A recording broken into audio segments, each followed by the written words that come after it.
This is an iHeart podcast. Guaranteed human.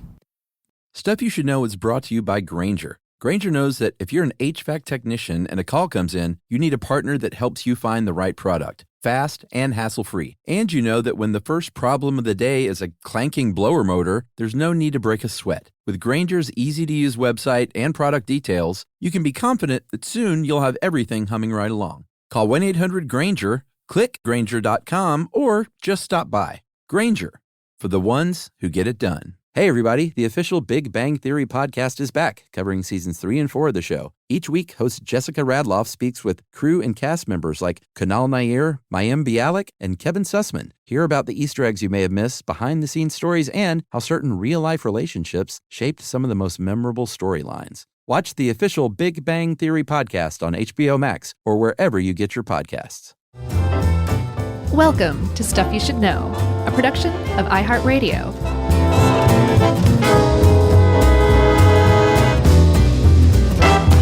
Hey, and welcome to the podcast. I'm Josh, there's Chuck, Jerry's here, barely, and this is Stuff You Should Know. Well, we should explain what that means. It's very ambiguous and strange sounding. Should we, though? Jerry had a poor internet connection and was a few minutes late. That's it. She's barely here. Yeah, mystery solved, joke killed. It feels tenuous, too. That she's just barely hanging on by her fingernails? Well, no, I don't know. That internet connection just sounded dodgy. That's what I'm saying. She came in like, Yeah. Houston, we have a problem. You know that internet connection sound? Right. Sounds like Apollo 13. I'm pretty excited about this one. Me too. I even ate some honey for lunch today. I had a little dab at brekkie, Okay. which I don't usually eat, but I ate another toast with a spun honey spread. Good for you, man. So, spun honey, are you talking about the creamed honey? Is that what I'm hearing now? Yeah, creamed, spun, or I think there's one more word for it. But we always called it spun honey growing up. And boy, is it good. And guess what? It is just as healthful, has just as many healthful properties as regular honey. It doesn't, spinning it or the process of getting it to that state doesn't change it at all. Yeah, it's like honey in a different format. Like if you had a really great song, like Play That Funky Music, White Boy, and you had it on 8-track, but you also had it on record. It's the same song, it's just in two different formats, right? Yeah. Same thing. Yeah, I like that. I really dislike that song, though.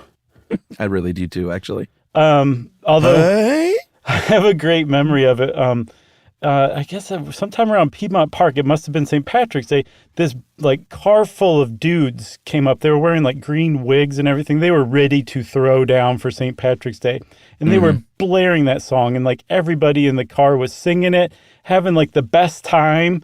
And then right on the money. It totally was. And then as they got out of the car, all of them are like just like boogieing down the street still, like going to the bar. And one of them like stopped kind of and like turned around and made eye contact with me. It was, I think he'll be embarrassed for the rest of his life about that. I didn't even stare him down. He initiated that embarrassing situation. So you could tell he felt some shame because you were just looking at him? A little bit. And again, not staring them down. You know me, I'll stare somebody down, but not these guys. This was he initiated it. But hey, good for them. I bet they had a blast. So honey, I think is what we were originally talking about, right? Yeah, and the Grabster helped us with this one, and this was my commission because Emily is very much into, she's gotten very much into her herbs and growing herbs and spices, natural remedies and things, and honey is a big part of that. And although we are not beekeeping yet, that could be on the docket for us. I hope so, man. I think beekeeping is one of the neatest things you can do. I'll bet it's so relaxing. Yeah, she's interested in it, and so that might happen. Tell me how it goes if she does that. I will. Okay. Yeah, I'll follow up. We've actually done an entire episode on beekeeping. Yeah. It was one of our best, if you ask me. Certainly our most homespun episode by far. So we're not going to talk too much about beekeeping, but you pretty much can't discuss honey without also talking at least a little bit about beekeeping. It's so beekeeping adjacent that it would be weird to not mention it. But I just want to say, if you have not heard our beekeeping episode or you haven't heard it in a while, go listen to it because it's a really, really good app. Did we do bees and beekeeping? Yes. Yeah, we've Okay. done bees, beekeeping, now honey. Yeah, and one of our TV show episodes was about bees. It was. One of the sillier episodes, I think. It was. I In a wrote fun that way. episode. Yeah, that's probably what was silly. I think you had a good eye for the absurd for that show. Thanks a lot. And I mean that in a complimentary way. Oh, I took it that way. Okay, I love absurdist comedy, and you nailed it. So let's talk a little bit about honey. Ed helped us with this one, I think you just said. And I think he did about the best, most clinical description of honey that you could possibly come up with. Where's that? Was that like his definition? Yeah. I mean, he talks about basically what honey is and how it's made, Oh, so you're just saying take it from the top? basically. But I thought the way he did it was like, here, it's totally unambiguous, Yeah. completely They were- understandable. Agreed. And it's just it's a good descriptor of honey and how it's made. Yeah, this is good stuff by the Grabster. So yeah, a bit of a refresher though, but we all know that bees like to fly around to different flowers and stick their face in them and dance all over them and do kind of fun things. And there is a sugary liquid called nectar in flowering plants, and bees are wild about the stuff for a lot of reasons. One reason is sometimes they just drink it. Like they want to save that stuff in what's called their crop or their honey stomach to bring back to the hive. That's their main job. But when they're out there working all day, they're also like, let me take a little bit of this sweet stuff down for me. I wonder if there's any bees out there, seriously, that have like a bit of a problem with nectar. Yeah, it goes from 1 for me, 3 for you to 3 for me, 1 for you. Kind of. I wonder if there's some that like just kind of drink it more than others. There's got to be. Maybe. Sure. Yeah. So, yes, but for the most part, when they're out there harvesting and foraging for nectar, they're using their crop, a honey stomach, which they can store, I think, 1,000 flowers worth of nectar in. That is a lot. A lot That of is a lot. nectar. Which is weird because I saw that it can grow to about 100 times its size. So 100 times its initial size, holding 1,000 flowers worth of nectar. That's a very efficient organ. And it just sits there. It's not doing anything. It's not digesting. It's just basically for carrying back to the hive. By the way, I had the most amazing dad joke that I failed to tell. What was it? Should I tell it now? Of course. When you said it, it just popped into my head. That's why I know that I'm just on the way down comedically. Well, that means the podcast is on the way down too. Oh yeah, for sure. Okay. You were talking about the bees having the problem with drinking too much honey. Mm-hmm. I said, well, they could always just go to a BB meeting. Oh boy. That was good. That wasn't bad. That was a really good one. I don't know. All right. Well, I would love to hear from people. Terrible or borderline genius. Okay, well, I'm registering the first vote, and I'm going to say somewhere in the middle of those two. Okay. I was about to say there's no in between, but of course there is. Okay. All right. So where'd you leave off with eating pollen? That they take the nectar back to their nest, their hive. Oh, okay. Well, then I'll chime in here with the pollen part. Okay. Bees are obviously accidentally transferring this pollen, but some of this pollen is getting eaten and mixed in with that honey too, because they love it because it's got protein and fat. And so what you end up with when you go back to the hive is a gut or crop or a honey stomach full of this nectar, a little bit of pollen. There's probably like just dust and things from the air, and they start puking it up into each other's mouths, chewing on it some, puking it around, transferring it to one another until it's ready for storage. Right. Which sounds gross. It is, but Ed makes a really good point here that they're not actually, it's not actually bee vomit. Honey's not bee vomit. And I've said that before, so I think I'm kind of being inadvertently taken to task by Ed. Because, again... Did you really? Oh, yeah, definitely. I've said that every chance I've ever had. But the bee crop, the honey crop, is not digesting. So what they're regurgitating is virtually the same thing that's going in. So it's not really puke.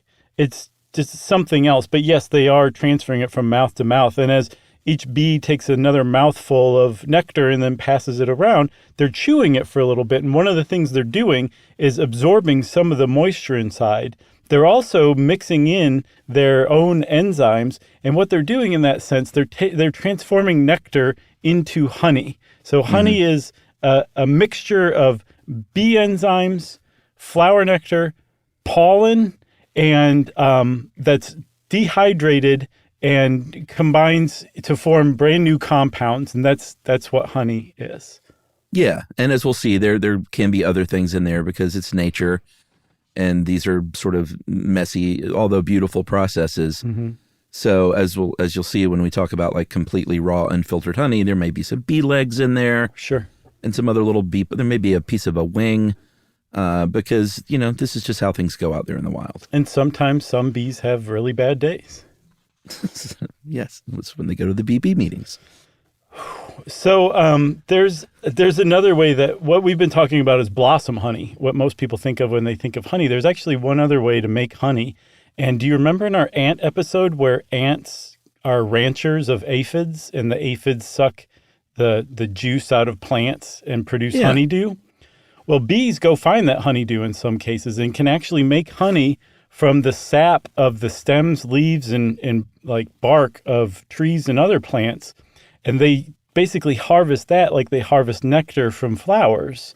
And so there's an entirely different way to produce honey that comes straight from the plant, not even from the flowers, and that's called honeydew honey. Honeydew honey. Have you ever had that? I don't think I have. I was looking it up to see like what some types of honeydew honey are, and I couldn't find many, and nothing that I found sounded like anything I've had before. Okay. We should point out that not all bees produce honey, obviously. There are a lot of different species of bees, and we went over those in great detail in the bee episode. But the honeybee is from the genus Apis, and there are some other bees that do make honey, but like the chief honey bee is the western honeybee. This is the stud when it comes to making great honey. This is the one we domesticated. This is the one that makes so much honey. They have enough for them. They have enough for us, and everybody is happy, basically, which is one of the things I love about beekeeping. It seems like one of the, few things where we extract something from nature for ourselves where there's enough to go around, and if you do it in the right way, it doesn't harm the thing that gave it to you. Yeah, that is kind of a beautiful thing about it. And as we'll see, the fact that honey exists is kind of miraculous. And that's just kind of like the cherry on the top, Chuck, that we can harvest honey without harming or the bees or taking some of their head stash for us. Like, right. They just make a little extra for us and we can take that. I think it's wonderful too. So yeah, you mentioned we have a whole episode on beekeeping, but as a short refresher, this has been happening for a long time. People were collecting honey, in the Mesolithic period. So there are like cave drawings that depict this stuff. So we've always liked the honey as humans. And then, there's a belief that it may have just, like beekeeping may have happened by accident when a hive maybe set up in a jar or a basket or something that was outside at somebody's place. And they went, hey, wait a minute. Like this awesome honey is now in this jar on my back porch. Like, I wonder if we could do this like intentionally and do it on purpose. And they kind of just started doing it. That's what the thought is, at least. Yeah. And they think that originally maybe some of the earliest artificial hives were some sort of clay pod or something that they repurposed for that. Sometimes maybe they came across a hive and they're like, this is pretty firmly attached to this stick. I'm just going to take the whole stick home with me. I hope. Farm it like that, There's regardless, at some point, somebody probably just stumbled upon this. And then in very short order, it started to spread. They think that beekeeping at least goes back about 5,000 years ago. There's evidence of it in Egypt, the Indus Valley, and Mesopotamia. And then China, about 800 years after that, evidence of beekeeping starts up. And you would guess the people of China and the people of Mesopotamia may not have been in contact at the same time or at that time. So it's really possible that beekeeping just kind of independently grew up or evolved in different societies and cultures around the world independently. Yeah, and it was something because you're using like clay jars and things like you were saying. You didn't need to forge metal. It wasn't super expensive. It was something that there was a low barrier to entry, I guess is what you would say these days. Yeah, totally. So, and it was really delicious and, as we'll soon find out, super beneficial. So it became a big deal. Yeah. One of the earliest artificial hives is still pretty much the symbol for a beehive. If you look at any A.A. Milne Winnie the Pooh illustrations. Yeah. Like it's basically a cone, a baskety cone turned upside down. So you take an ice cream cone, turn it upside down on the ice cream part, make it kind of bubbly, and there you go. That's a skep. Yeah, it's great. Totally. And that's where you get your beehive hairdo is named after these things. And, things just advance from there. And we'll talk a little bit about that later. But I say we take a break now. Okay. And then talk about what's in honey and what makes it so good for us. Sounds good.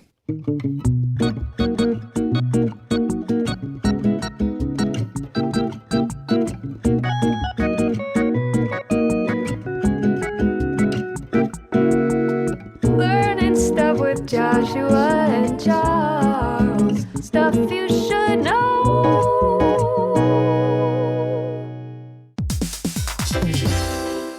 Hey, everybody. I want to talk to you a little bit about Tide Evo because it represents over 10 years of innovation and product development. Tide Evo is a first-of-its-kind technology where tens of thousands of minuscule fibers are spun together to form a 6 times powerful layer packed with scrubbers, brighteners, pre-treaters, and fresheners. And that's going to deliver a breakthrough clean that's so powerful, it feels like magic. Yeah, it is kind of like magic. Tide Evo is revolutionary. A 100% concentrated, waterless laundry tile that's made of compressed microfiber soap layers rather than liquid or powder. And it's not like pods or sheets because it uses 6 layers of detergent fibers to deliver superior cold water cleaning without plastic packaging of any kind. And it provides a mess-free, lightweight solution that dissolves lickety-split. So whenever you run into a laundry challenge, turn to Tide Evo. It's revolutionary. It's magic. Try new Tide Evo. Real laundry magic.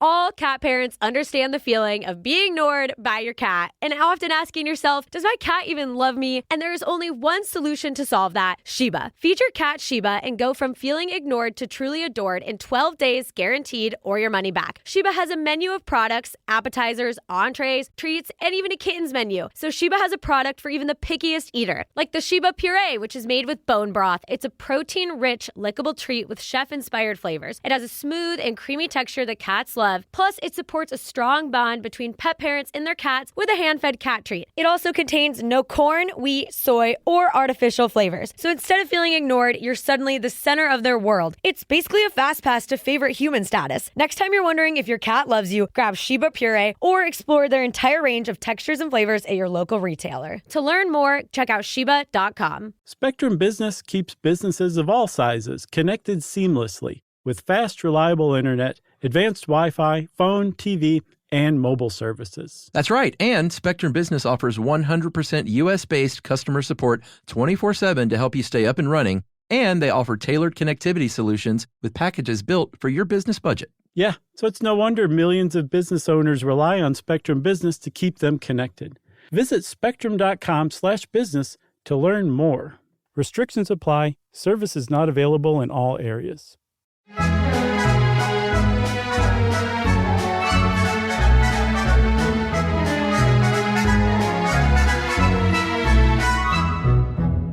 Okay, so the question of what is in honey is very easy to answer because it's almost all sugar.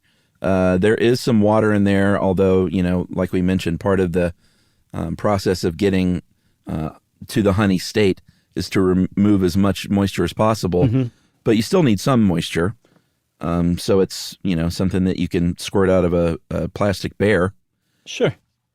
Which you can later make a bong out of. I think most everyone that was in college when True Romance came out probably tried that. Totally. And by the way, That's so long, 6th grade classes that were just listening to this episode.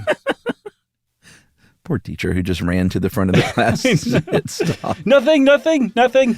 I'm sorry. What's a bong? Was that Ralph Wiggum? It was a pretty good okay. one, too. So it's mostly sugar, and believe it or not, it's mostly simple sugar. Fructose and glucose. There are some complex sugars, but that's not to say just because honey is mainly just sugar and simple sugar that it's not complex, because it really is. It is super complex. It's, again, the word miraculous just keeps springing to mind. Yeah. And I'm definitely not one of those intelligent design people. I just think honey is something really special, though. And so, like, yes, it does have the simple sugars. It has very complex sugars. Let me throw out a couple of these names just to kind of blow your mind. Did you practice? All right. There's maltopentose. Okay. I didn't add the extra T in there. I wanted to so bad. Galactose. That's an amazing name. There's also isomaltotriose.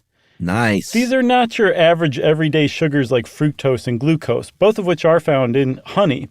But that's just the sugars. And again, the simple sugars combine with other enzymes in the bees' mouths to create these much more sophisticated sugars, some of which have like actual protective health properties we've found. But that's just the sugars. There's also amino acids, enzymes, polyphenols, flavonoids. And when you start looking at all of the different things that pop up in honey, that's in honey, and you look at each one individually and you look them up, you will find that they do all sorts of amazing things. And when you put all of it together, you just can't help but step back and say, honey is miraculous. Yeah, and let's have a spoonful. Yeah, exactly. That's the second thought that follows. It has, in fact, you mentioned amino acids. It has all nine essential amino acids, which are the ones that we need that we don't make in our own body. So we have to eat them. It is, and we'll get to the healthy stuff in like 12 seconds, but we do need to mention that one of the other great things about honey is that it's, I don't know about lasts forever. Maybe. I know they pulled honey out of like Egyptian tombs and reconstituted it to where it was fine. So maybe it does last forever, but it is acidic. It has antibacterial properties. So that means honey will last you a long, long time.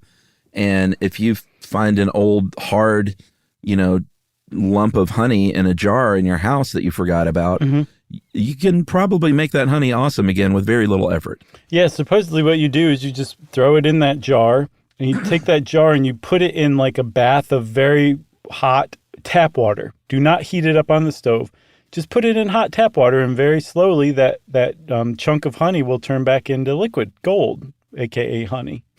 Yeah, there's a lot of mixed messaging around honey being toxic if it's heated beyond a certain point. Sure. Because there's ancient wisdom that says it becomes toxic. Other people these days say no, it doesn't.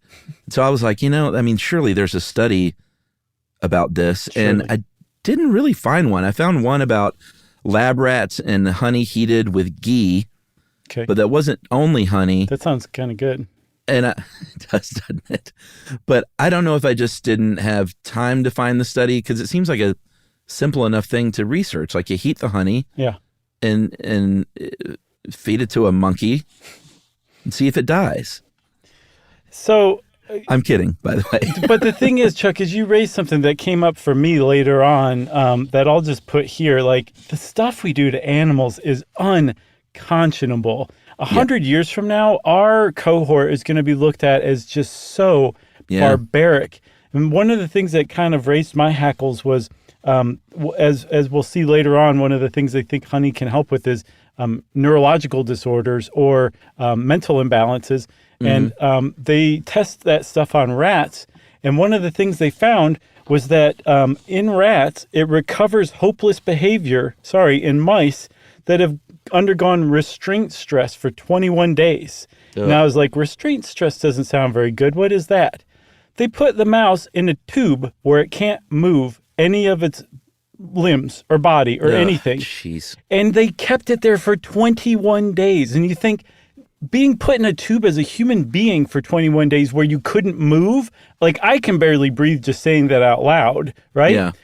That's 21 human days. Imagine what 21 days is in the length of a mouse's life. And then, by the way, after they studied the mouse after taking it out of the tube, they probably killed it shortly after that. So that mouse's entire life was spent under restraint stress in a tube. And this is just one of the myriad things that we do to animals. And the more I just kind of come across this stuff casually mentioned in this really dry clinical tone in peer-reviewed papers, the more I'm just like, I don't know that we can justify this. And yes, we've come up with so many amazing things to help humanity along, but I really think we should be allocating a significant amount of our research efforts to figuring out how to not use animals to come up with those same amazing breakthroughs, because it's just wrong. It's cruel and wrong, and there's really basically no justification for it in the greater scheme of things. And that's my soapbox. I think that's your first soapbox moment of 2023. Oh, it definitely is, now that you mention it. Sure. All right. That means we're going to toast some Amaro. Clink. Because that is good for your body as well. Uh-huh. What's your Amaro that you like? Congratulations. I got a few of them. That's going to be a future, very near future topic, by the way. Oh, okay, cool. Because I've gotten very into Amaro. Mine is Montenegro. Montenegro is Amaro fantastic. Montenegro is so good. And it's really good to mix cocktails with, too. It sure is. A little bourbon and some Amaro or some rye and Amaro. A little bit of that. It'll fix delicious. It'll fix a mouse that's been in restraint stress for 21 days right up. Some orange bitters, a little shake of that. Yeah, it's good stuff. Even All just right, also, Chuck, by the way, just a little bit of Amaro Montenegro, like I think an ounce of that, and some good seltzer is really good on its own, too. That's a digestive and a half. It definitely is. Yeah, that's great. Recently I went to LA just for the day to see our friend Ben Harrison, and our friend and booking agent Josh Lindgren, and our my friend Adam Pranica. You'd love Adam. You just haven't hung out with him much, but we went to Musso and Frank, and I'll just say this, and I haven't been drinking much lately, but we had a day, and we're way too drunk to be in Musso and Frank. I could tell from your Instagram posts from it. Yeah, I was like, Chuck looks really happy in these photos. This great big meal and drinks and all this stuff at one of the oldest restaurants in Hollywood. And at the very end, Ben Harrison just shouts out, "Is that it?" We're like, "Yes," nothing else. And Ben went, "4 Amaros." Oh, yeah? So that's how we ended our meal. Wow. Very Which is supposed to help with a hangover. So let's not blow all of our knowledge on Amaro right here. Well put, Chuck. You jerk. All right. So health qualities of honey is where we left off 10 minutes ago. There are lots of health benefits, and there are lots of studies that back this up, which is great. There are medicinal uses that have been academically studied and verified. So this isn't like, witchy hokum or woo-woo stuff like that. Honey is really, really good for you, and we've known this for a long time. And one of the things that honey is great for is if you have allergies. They did studies where they looked over the course of a couple of months during allergy season, and it had significant reductions in what's called rhinitis. Rhinitis, which is, stuffy nose, sneezing, allergic sort of qualities. Fear of rhinoceri. And this was like quite a bit of honey. I think it was 1 gram of honey per kilogram of body weight. It's a lot of honey. It's a lot of honey, but it works, and it's better than some dumb allergy medication. So you remember our immunotherapy episode from very early on? We talked a lot about eating honey to get over allergies, and it totally makes sense because you're exposing yourself to the local pollen. That's why people who say this actually works to get yourself over allergies say it won't work unless you are eating local honey, meaning like within 20 or I think 30 miles of where you live.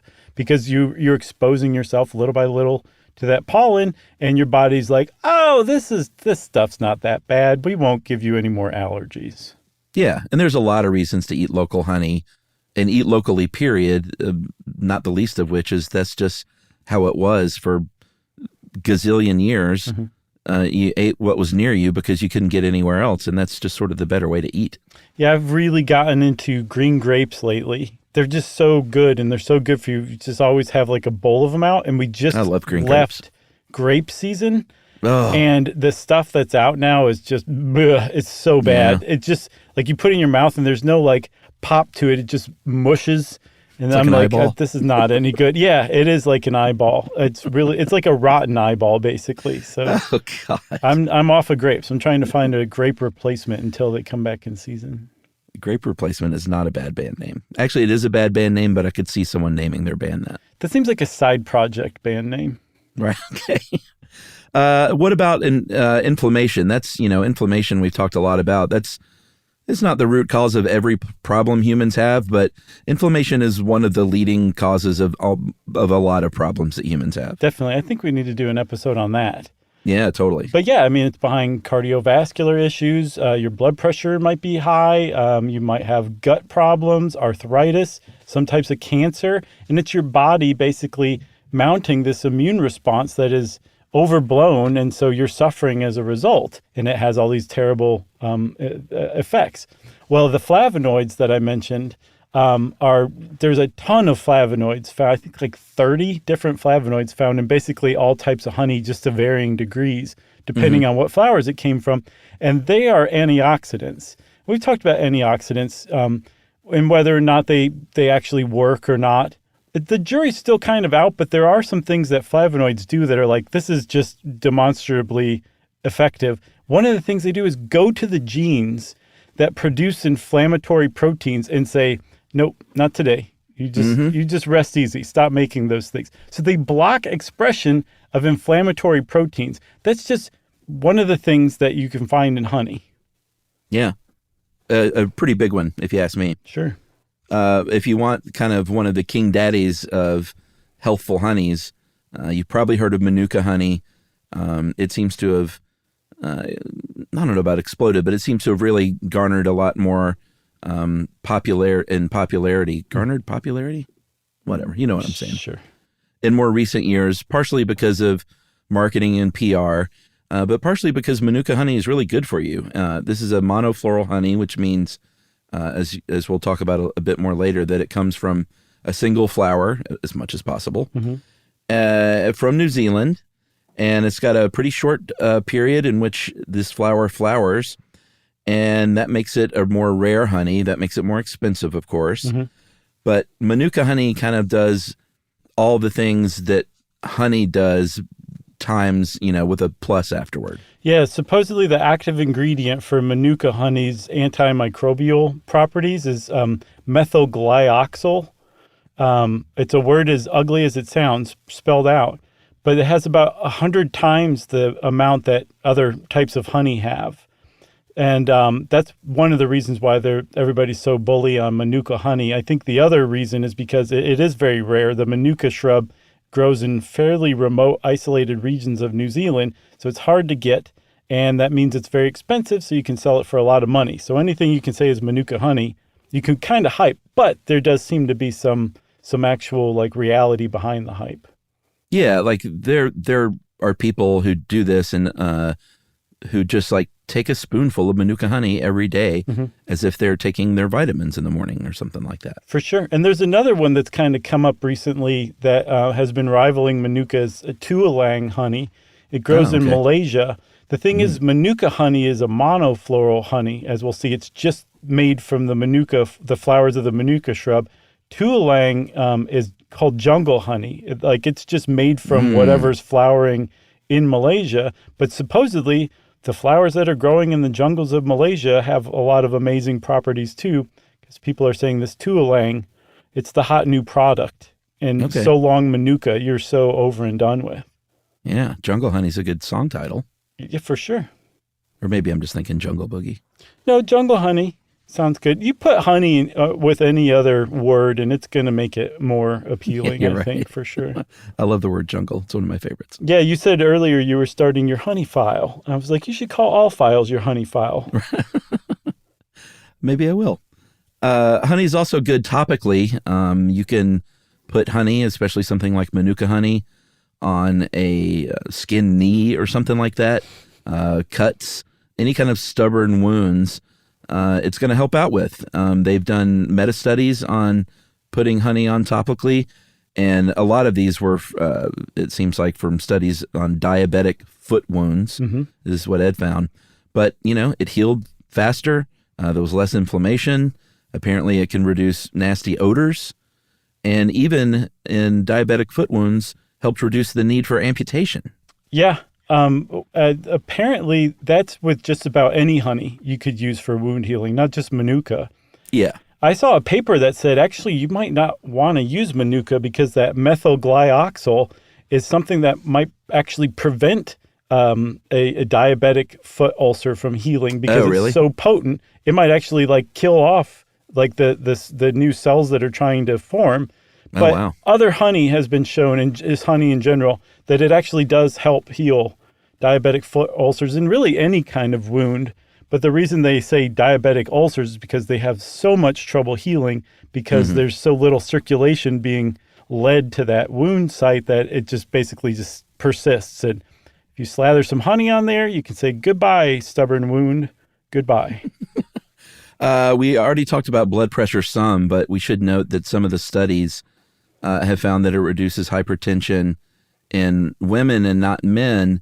And that's not to say that it can't in men, but it's Ed points this out very astutely that honey is just, there's a lot of studies and meta-studies and things, but, it's something that bees make in nature and that humans collect. So they aren't always the most consistent results when it comes to studies. And there's so many varieties and so many kinds of bees and where they live and then the flowers that they're pollinating and getting that nectar from, that it's just because a study says something, it doesn't mean like that's the end, full stop. Yeah, one way or the other. Like, didn't find this property actually helpful or did. Yeah, there just needs to be more study. And like, yes, they need to refine the study of honey, which I think we're in the midst of. Like right now on this podcast? We're helping move it along, I think. What about cancer? Cancer's another one. They think that basically there's properties in honey that create apoptosis, which is programmed cell death, and that they help target cancer tumors to go ahead and die. Just die, tumor. And that's basically how chemotherapy works in a lot of ways. So yes, it does seem to have some sort of effect on cancer. I saw that not only has it been shown to work in the lab, like in cell lines of cancer cells, but that it's had some clinical results as well. But apparently when they go after cancer cells, there's something that's called blebbing. And blebbing is where a cell gets pulled away, like its membrane gets pulled away from the cytoskeleton, and there's like a bulge. And at that point, you have what's called blebbing, and that cell is in very big trouble. So honey goes after cancer cells and makes them bleb. Well, you know how I knew it would be something that makes you in trouble. What? Is that it's called blebbing. Yeah, exactly. That can't be good. No. Oh my God, I'm blebbing. That's not a good sign. No one would ever say, oh, that's fantastic. Good for you. Yeah, hi bleb. Right.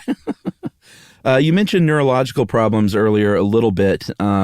Obviously, this can be a whole host of things, but they have found, and this is another area that there needs to be a lot more testing, but the clinical trials have shown some pretty good results in things like, depression, dementia, in any kind of age-related, like mental neurological deterioration, basically. But even things like convulsions. There was one study in some senior adults where they had a placebo control group, which had about 400% greater incidence of dementia than the group that took a daily tablespoon of honey. That is astounding. That's huge, yeah. Yeah. That's the kind of study where it's like, no, that's the end. Nobody else needs to do any more research. Just everybody eat a tablespoon of honey. And that's actually, that raises a good question that a lot of people have. It's like, wait a minute.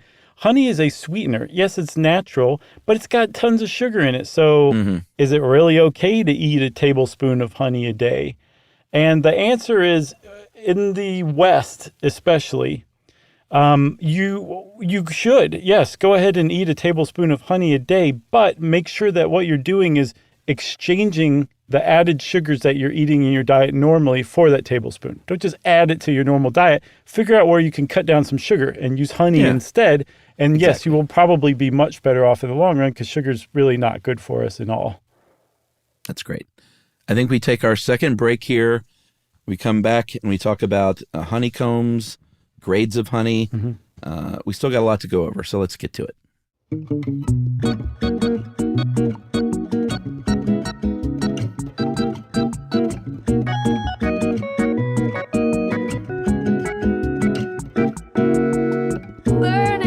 stuff with Joshua and Charles. Stuff you should know.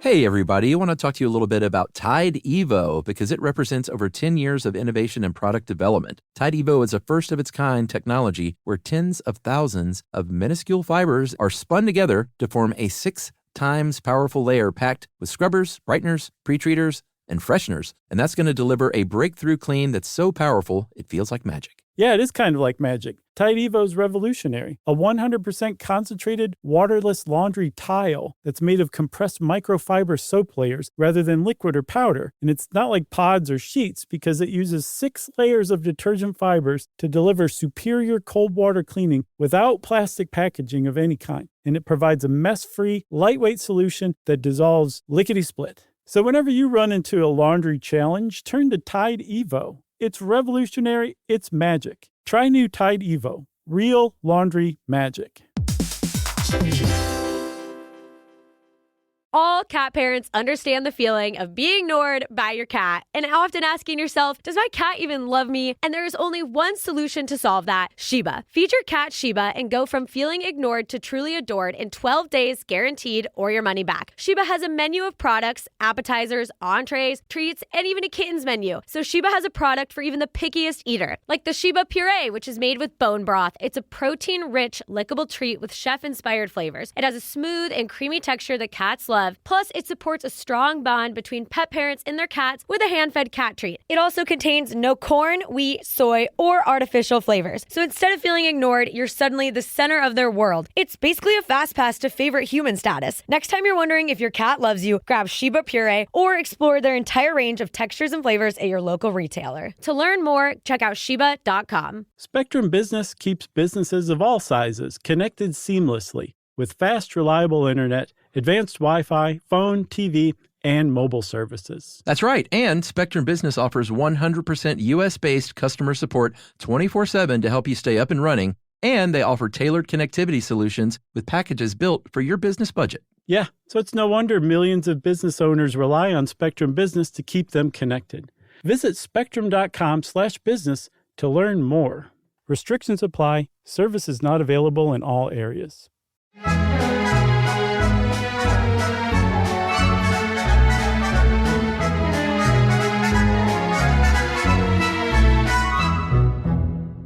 Okay, Chuck, this suddenly turned into a short stuff. Go. Well, I mean, we can talk about the honeycomb briefly. Again, that's in our beekeeping episode, in our bee episode, and with a lot of detail. But basically, you know, the honeycomb is like that hexagonal cell structure that you see inside the hive, made of the wax that the bees produce. And they make cells for storing honey or for housing that queen and the brood. But the important thing as far as the honeycomb goes is that humans came along as far as beekeeping is concerned and said, you know, let me build the frame of your house for you and you can come in and add the detail. So we started making these, what would you call it? Like a form? A substrate. Ooh, look at you. Which gives the bees a little bit of a head start. And then, you know, the honey is in there. They extract that honey in a centrifuge. It leaves that honeycomb intact, although you can get that natural honey if you've seen it in the store with that, or maybe at a farmer's market, local farmer's market, with a honeycomb floating in that honey. You can eat that stuff. It's wax. It's not going to hurt you. Yeah. It's true. And it probably makes you feel like Martha Stewart or something. It makes my teeth feel gritty, so I don't like it. But I do know that it is edible for sure. Yeah. One of the things I saw, Chuck, though, I was like, well, wait a minute. If beekeepers are like making basically fully formed honeycombs for the bees to use, this is going to produce some soft, lazy bees. But it turns out there's actually a really good reason to do this, and that is that when bees produce their own wax, they have to eat honey to produce the wax, and they consume 6 pounds of honey to make 1 pound of wax. So by giving them the wax to begin with, you're saving all of that extra honey. They're just going to keep making that honey, and you're going to get more for it. Yeah, I mean, maybe that's one of the reasons we have that surplus. Probably. I would think so. Yeah, if you're keeping bees and you're not giving them preformed beeswax cells, you're a chump. There are lots of different ways to rate or grade honey. We're going to go over a lot of those now, one of which is how much it's processed. We talked about right out of the hive. It's going to have some bead legs and pieces of wing and some yeast in there, some bacteria, some pollen, maybe some dust, some honey crystals. You generally want to, I'm sure there are purists that just love that stuff, but Sure. if you're selling it in a store, you probably want to remove some of that or a lot of that to make it a food product. The other reason why is because if there's something floating in your honey, that just gives the honey a solid thing in there to crystallize around. And generally, the honey buying public sees crystallization as like, that I don't want to buy that honey. I saw that was mostly Americans that have an aversion to crystallized honey. That doesn't surprise me. And it's because we think that it's gone bad somehow. And again, Yeah. no. All it is like, there's been some crystallization of the sugars, and all you have to do is put it in a nice tap water bath, and it'll go back. But yes, you can just totally eat crystallized honey. There's no problem with it whatsoever. But because they know they're consumers, honey producers are like, we got to get the solids out of Right. there. So basically any honey you buy in the United States is going to have at least undergone macro filtering, what the USDA calls straining. And what that produces is raw honey. It's just, they're getting out the biggest of the big solids, but then that's it. There's no more filtration whatsoever, and it's raw honey, which is a bit of a misnomer because every honey type that isn't pasteurized, and pasteurized honey is just one small subset. Every other type of honey is technically raw honey. It's not been heated. There's nothing that's been killed off in it. It's all still raw. But I think what they're basically using the word raw for is like rustic honey. Right. Yeah, I agree. You mentioned pasteurization. We might as well talk about that. I looked it up. I was like, why would you pasteurize honey? Because you typically think of pasteurization for more of like a dairy product. It's basically just, there is no reason to do it that I found other than making it look and like pour out of the bottle or jar or whatever more freely. It's smoother apparently. It's going to alter the flavor obviously because you're heating this honey up. Yeah. But that's the only thing I found why you would pasteurize honey. I saw that, honey has all these antimicrobial, antiviral properties. That doesn't mean there's no such thing as bacteria in honey, or there's no such thing as mold spores in honey. And mold in particular can cause honey to ferment slightly. Again, nothing wrong with that. It's totally fine. You basically just have a free little mini shot of mead right there in your honey. But people don't like that kind of thing. So I think pasteurizing it kills off any of those potential microbes or yeast or mold or anything. I met a hippie once in, I think, West Virginia that made his own mead. I think I might have told the story before, but he gave me some mead. Yeah, somebody mailed us mead years and years and years ago. It's the only mead I've ever had in my life. I'm not a fan.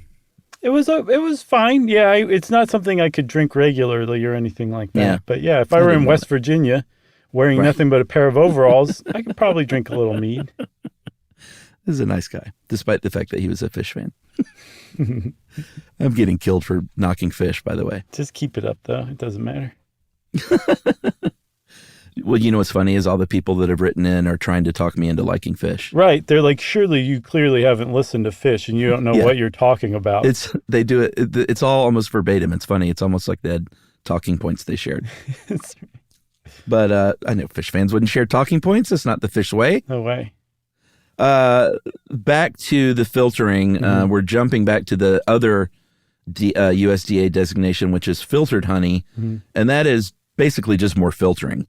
The filters are finer, and it's going to remove almost all those solids that you're going to see.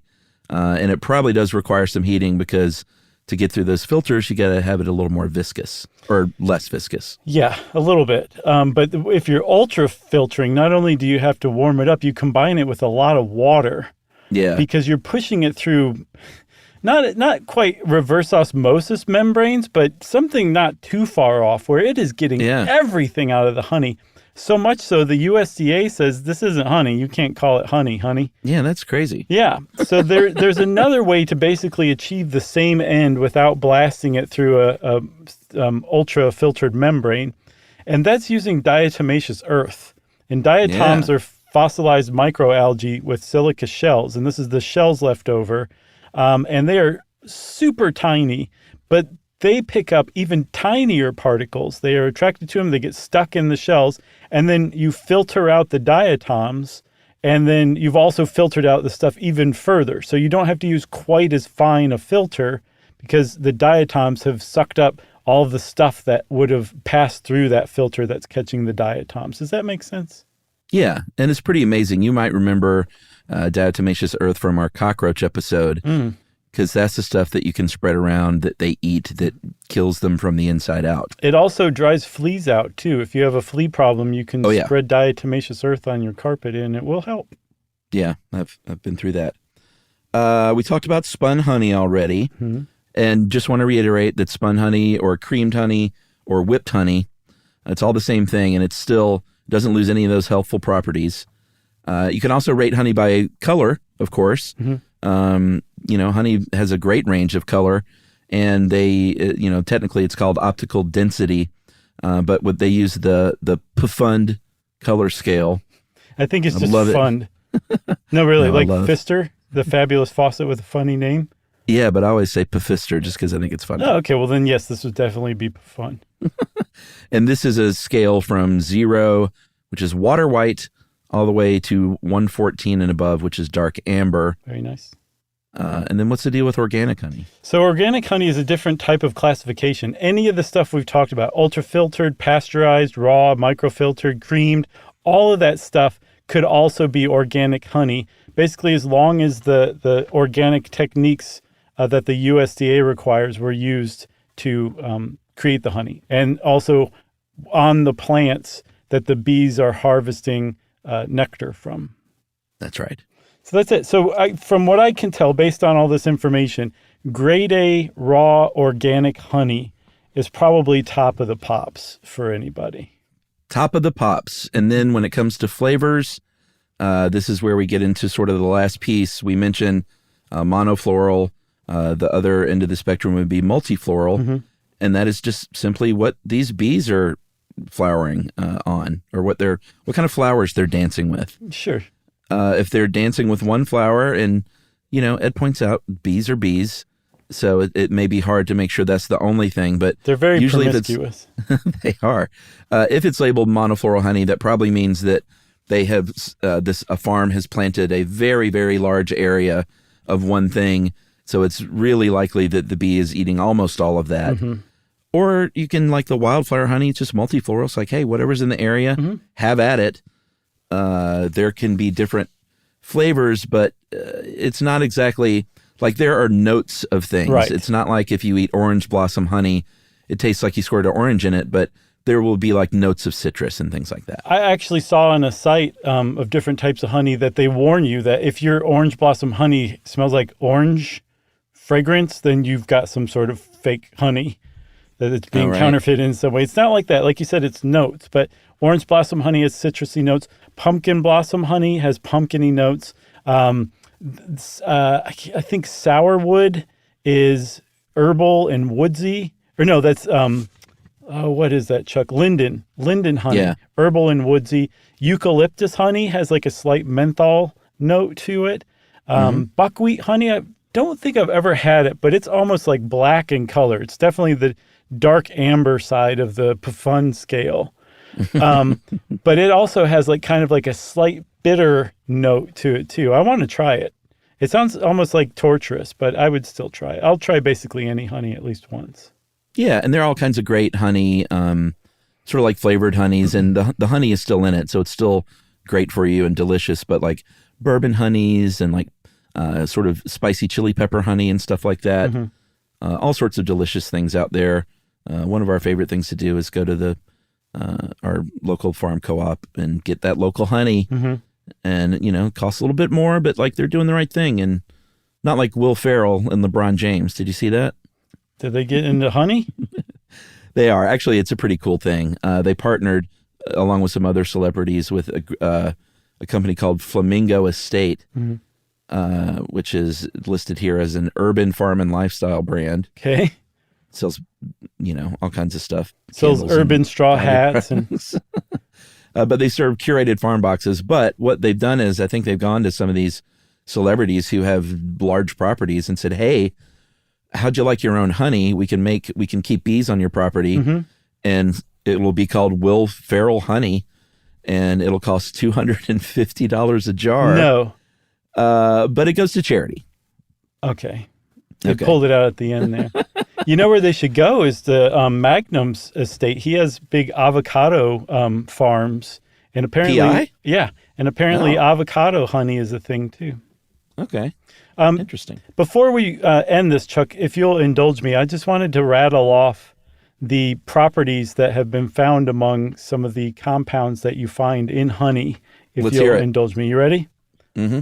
That these compounds found in honey are shown to possess these properties: antibacterial, antiviral, antifungal, antioxidant, anti-inflammatory, anti-neoplastic, antimicrobial, anti-carcinogen, antiarrhythmic, anti-leishmanial, antithrombotic, anti-mutagenic, anti-nociceptive, antimycobacterial, anti-proliferative, and immune-boosting properties, not to mention that it's hypocholesteremic, cardioprotective, anti-hypertensive, hepatoprotective, hypoglycemic, and neuroprotective, nephroprotective, gastroprotective, so on, so forth. And it can improve sperm count and their motility and protects against vaginal and uterine atrophy. Plus, it improves the normal estrus cycle. Wow. Isn't that amazing? Did you say Antichrist in there? I think so. It's miraculous, but in like the reverse manner. Uh-huh. You got anything else? I have nothing else. I don't either, and that means, of course, everybody, it's time for listener mail.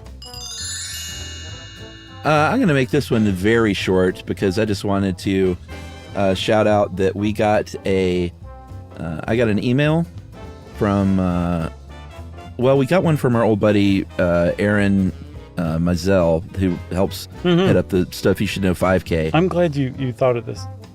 But Aaron, I think, was trying to locate this English professor that taught my Shakespeare class. Yeah. I don't think she landed on it, but someone else did. Okay. And said, was it Dr. Vance? And I was like, oh, it totally was. As soon as I heard the name, I remembered. And I believe Aaron, though, or now I feel bad because I can't remember if it was Aaron or the other person who wrote in, was still in touch with Dr. Vance, got in touch with him and said, hey, Chuck took your classes. You may have even taken some classes from Vance. Who knows? Do you remember? Me? No, I didn't. Okay. I guess so. I was an English major, so I was always over there. But Dr. Vance sent in an email, which I haven't responded to, but I'm going to do that today. It said, Chuck, can't tell you how honored I was by your remarks on the podcast. I thank you so very much. All is well here, loving retirement, traveling, grandchildren. And here's my website in case you want to see what I've been publishing. And I think everyone should go check it out. It's mystery, thrillers, literary horror, humorous romance, historical fiction. Wow. All kinds of fun stuff. And you can find all this at authorjohnvance.com. Very nice. That was short and, Chuck, appropriately sweet for this episode. Good stuff. That was nice, man. Got a pat on your head from your old English teacher. He was the best, man. Had one of the few college professors who really impacted me. Yeah, like Robin Williams. Yeah. I don't get that joke. You don't? No. From Dead Poets Society. Yes. Okay. Thank you for saying that, because I was about to say from Oh Captain, My Captain. That's a working title. So if you want to be like Dr. Vance and let us know how retirement's going for you, you can wrap it up in an email, spank it on the bottom, and send it off to stuffpodcast@iheartradio.com. Stuff You Should Know is a production of iHeartRadio. For more podcasts from iHeartRadio, visit the iHeartRadio app, Apple Podcasts, or wherever you listen to your favorite shows.